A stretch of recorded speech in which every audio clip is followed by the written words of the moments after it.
Bueno, pues nuestro país colinda con Estados Unidos en una frontera bastante amplia, que no es por cierto la frontera más grande de América del Norte, pero que sí excede los 3.000 kilómetros de extensión. Y en esa frontera existen partes, la mitad por lo menos, que es dividida por un río. Entonces, cuando se levantó la frontera de este a oeste, el primer punto fue hacia Reynosa y se fue recorriendo hacia San Diego. Ustedes, cuando tengan oportunidad, verán aquí el mapa. La frontera se hizo a insistencia de los Estados Unidos porque ellos tenían la necesidad de contar con una frontera bien definida, mientras que nosotros, tanto España como Nueva España y México, nunca nos habíamos ocupado de deslindar los inmensos territorios de América, y nuestras fronteras estaban envueltas en mucha confusión. De tal manera que digamos, de entre 1.000 y 1.500 kilómetros en el norte de nuestro país está dividido por uno de los ríos más grandes de nuestro continente, que es el río Bravo. Los americanos le llaman Río Grande, y es en verdad un río muy grande, pero para nosotros es Río Bravo. Este ha sido objeto de bastante controversia recientemente y se han firmado alrededor de 11 tratados internacionales desde 1848 hasta el siglo XX, y todavía no deja de relacionarse con otros puntos problemáticos que tiene nuestra frontera.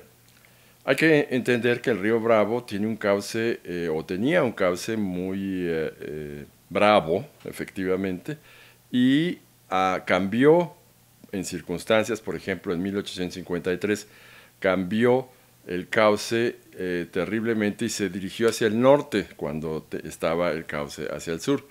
Y esto provocó un tratado posterior, en el Tratado de la Mesilla, para finalmente determinar qué parte correspondía a México y qué parte correspondía a los Estados Unidos. La gran sequía que hay en el norte, las condiciones desérticas que prevalecen en árida América, como se llama, han motivado que haya diversas negociaciones entre Estados Unidos y México, y la última es en el año 2020, que el presidente tomó la decisión de abrir las compuertas de una presa de la Boquilla, para dejar fluir agua hacia Texas, sin consultar a los ganaderos y agricultores de Chihuahua, que fueron afectados seriamente por esta.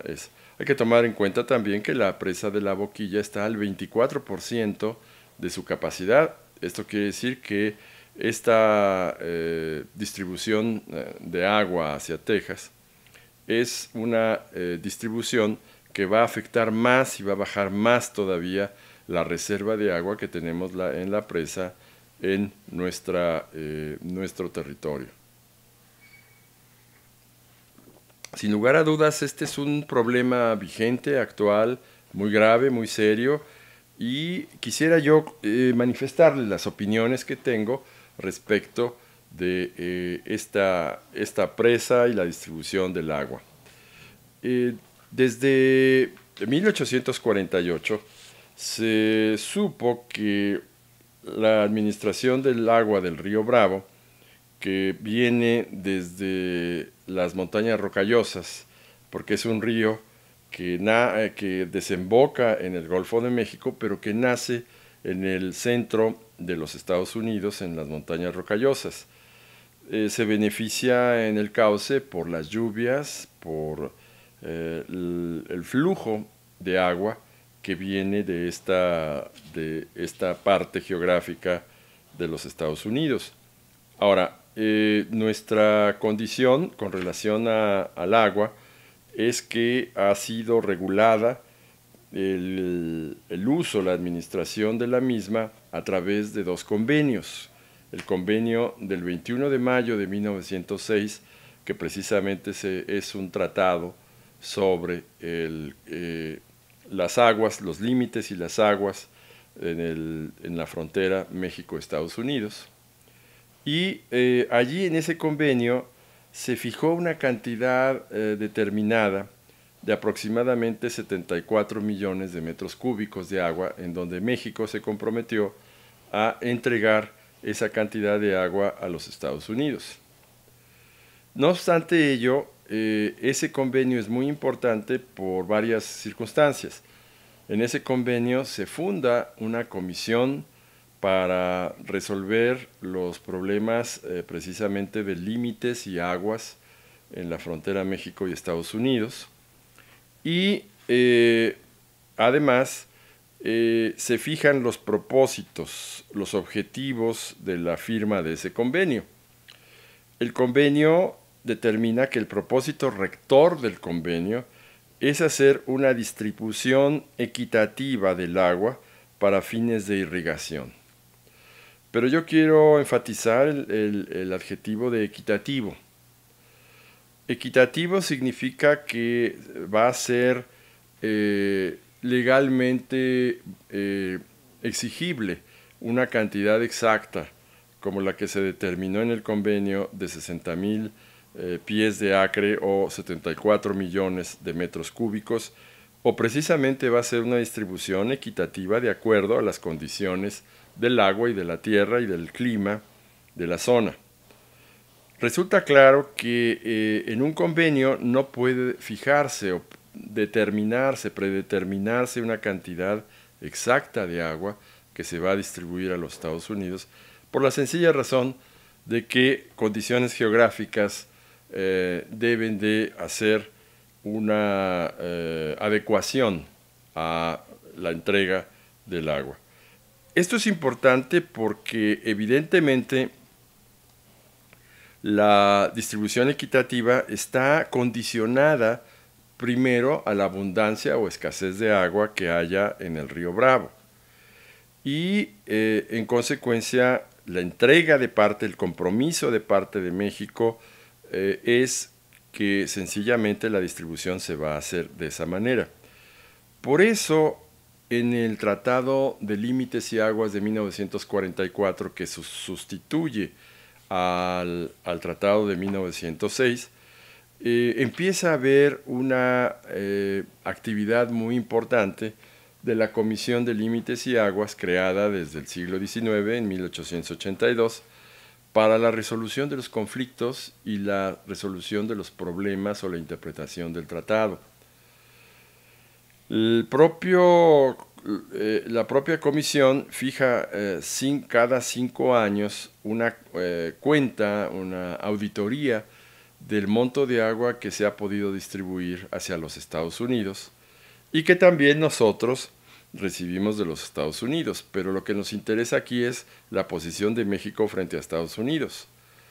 Y por eso, lejos de hacer prevalecer una cantidad específica de metros cúbicos de agua, la Comisión hace esta auditoría cada 5 años para saber si se han llenado las expectativas del promedio anual de agua al cual la obligación original de 74 millones de metros cúbicos se ha adecuado. Al término de los 5 años puede hacerse el ajuste que se quiera para lograr ese objetivo. Pero eso significa que la distribución del agua no es una cantidad matemática exacta, sino que se hace de acuerdo a las condiciones del país. Y aquí está el aspecto más importante. Puede haber déficit de agua de parte de México hacia los Estados Unidos cuando hablar de agua siempre da sed, así es que me permitirán tomar un poco de agua. Y en este déficit se ha acumulado durante los años la entrega de agua y en consecuencia negociaciones diplomáticas comienzan a determinar de qué manera México va a cubrir el adeudo de agua a los Estados Unidos. Creo yo que la solución del 2020 provocó muchísimas afectaciones y muchos agravios.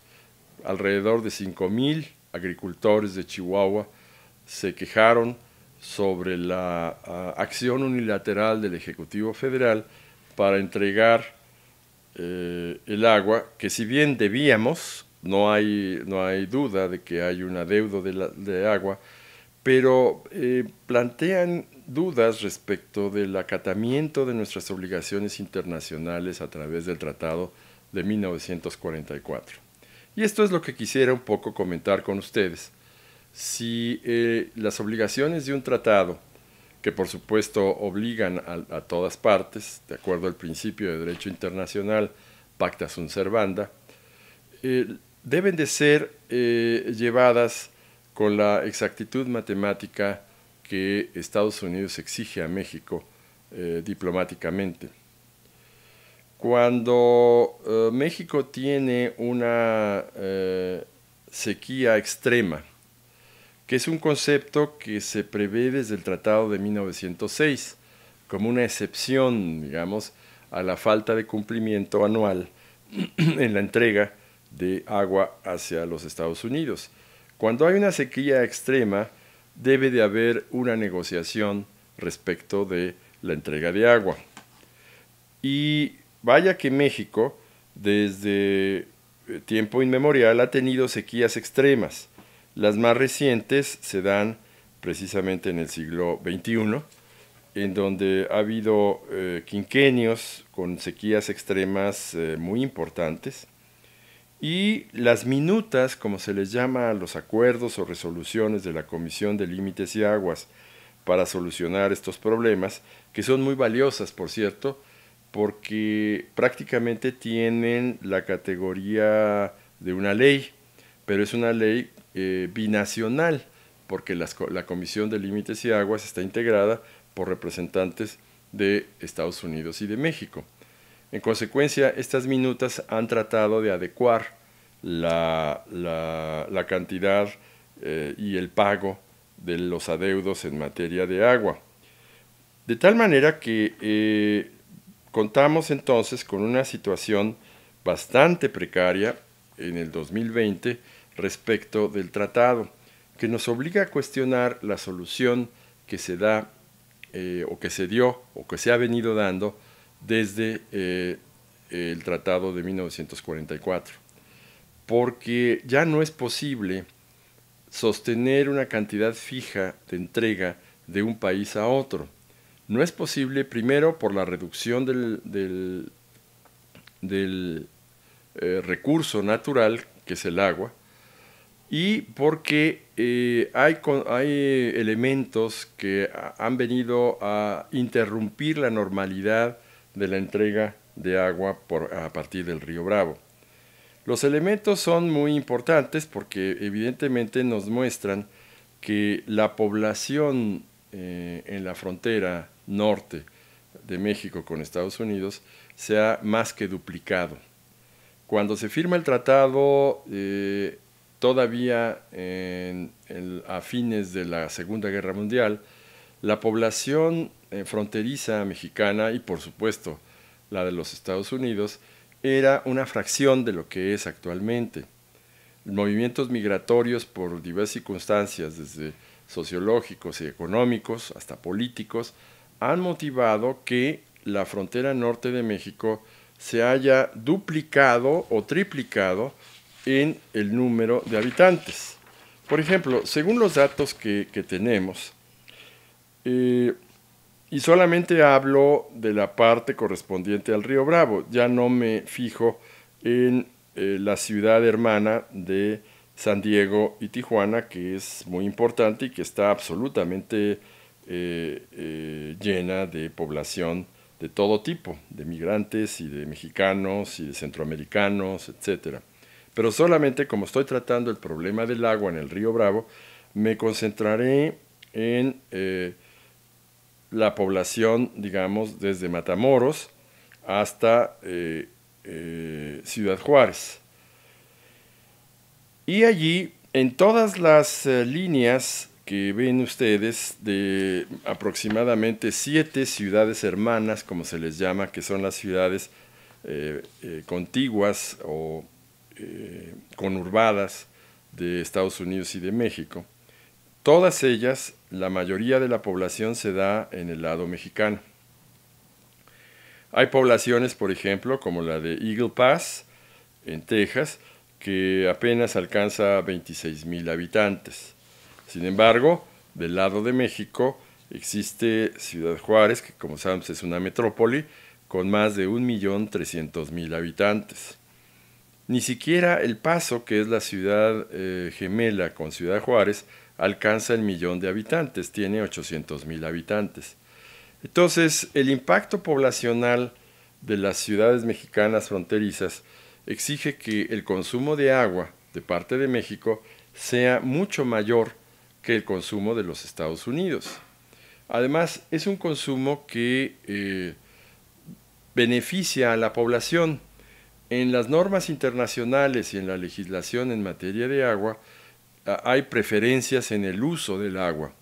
Y el agua para consumo humano es la prioridad en el objetivo del agua.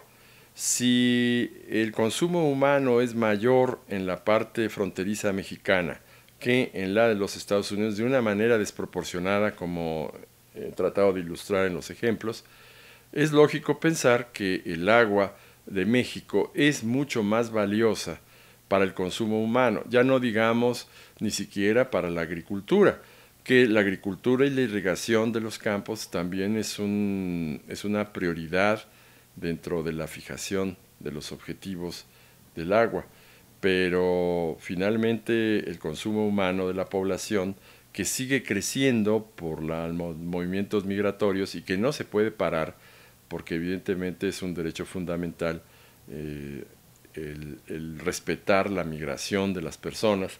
Y este continente, América, ha sido colonizado, poblado por la migración que viene de Asia o la migración que viene de otras partes. Se ha poblado nuestro continente debido a la migración. Entonces es una tendencia que no tiene marcha para atrás. De tal manera que este elemento solo justifica el mayor consumo de agua y la valía del agua en la zona fronteriza México-Estados Unidos. El establecimiento de maquiladoras que se han puesto de parte del lado mexicano para contener un poco la migración de allende el río Bravo hacia el sur. La verdad es un uso industrial que podría de alguna manera sustituirse en su prioridad por el consumo humano. Hablando de esto y de los derechos fundamentales, permítanme mencionar que en la jurisprudencia comparada los países, incluso países, digamos, que han tenido estos problemas, han definido, el país que más ha definido la naturaleza del agua, del derecho al agua, como un derecho fundamental, vale la pena mencionar la jurisprudencia de Sudáfrica. En Sudáfrica hay precedentes muy importantes judiciales del año 2002 hasta el 2010 y seguramente continuarán, donde se evalúa el valor del agua como derecho fundamental. Por ejemplo, en 3 casos, Residents of Bonavista Mansions contra el Consejo Local Metropolitano del Sur en Sudáfrica en el 2002, Mazibuko contra la ciudad de Johannesburg en el 2010, y existen otros precedentes relacionados con esta situación, y en todos estos precedentes judiciales resueltos por la Suprema Corte de Sudáfrica se determina que cuando la persona o una población deja de pagar el consumo del agua, este consumo, que es cortado por falta de pago por las autoridades sudafricanas, no puede ser eliminado, sino que a pesar de la falta de pago de agua, los residentes o las localidades tienen derecho a seguir gozando del uso del agua, porque es un derecho tan fundamental que si se corta el agua en estas localidades, la vida se extingue sencillamente.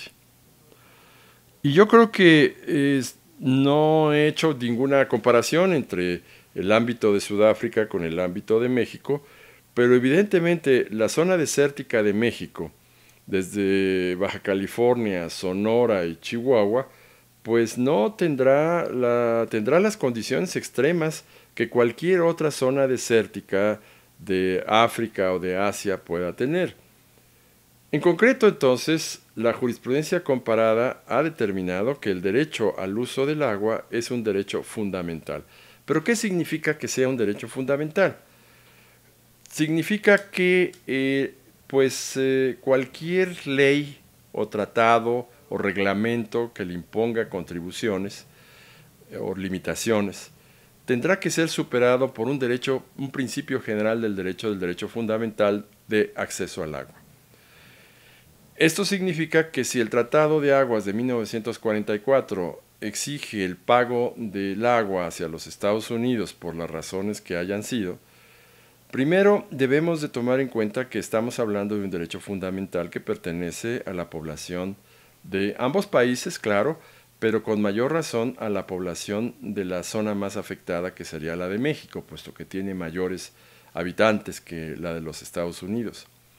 No se puede entonces, con el pretexto de pagar una deuda contraída en un tratado, eliminar el derecho fundamental al uso del agua por parte de la población chihuahuense. De tal manera que estas concepciones jurídicas tienen aplicación en las condiciones actuales de Chihuahua, de la presa de la Boquilla, de la distribución del agua del parte del río Bravo, por lo que una decisión del Poder Ejecutivo sin consulta popular entre los habitantes afectados en Chihuahua y Tamaulipas es importante que se haga de acuerdo al principio general de que el derecho al agua es un derecho fundamental.